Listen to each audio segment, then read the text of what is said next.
This will be a common sight for the next couple of months in the small southeastern Georgia area responsible for growing the world-famous Vidalia onion as planting season is officially underway. And so far, so good, as weather has been pretty much ideal. So far, we've had a pretty good planting season. We've avoided a couple hurricanes this year, and that's been good for us. We didn't have any major rain or bad weather from that, so it's kept us moving pretty much right along on schedule this year. We really need dry weather to be able to get in the fields and get planted, and so as long as we can do that, most of the time we can get in the field and do what we need to on time. While most onions are directly seeded into the ground by machines, that's not the case for this crop, as the constant threat of weeds requires them to be transplanted by hand. And with more than 10,000 acres being grown every year, that is quite an undertaking. It's a lot of hand labor. So these onion plants are pulled from seed beds by hand, and then they're transplanted into the fields by hand. And then at harvest time, they're harvested by hand, clipped by hand. And then once they make it into the grading sheds, there's a lot of hand labor involved in grading and packing onions.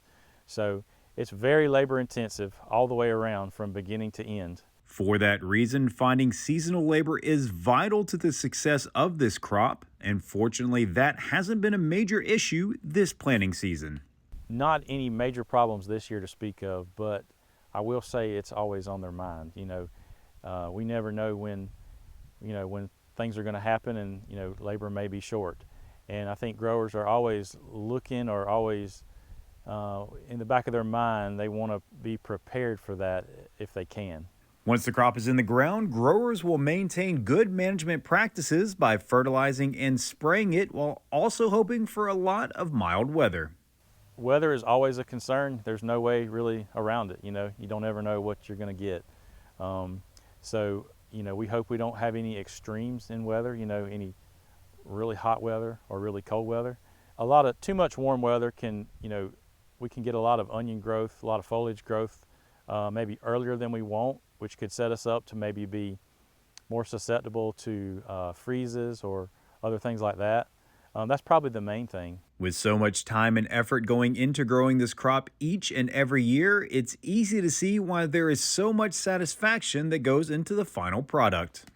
We take a lot of pride in it, and we do take pride in the fact that most of our crop is hand planted and hand harvested, and it takes a lot of work.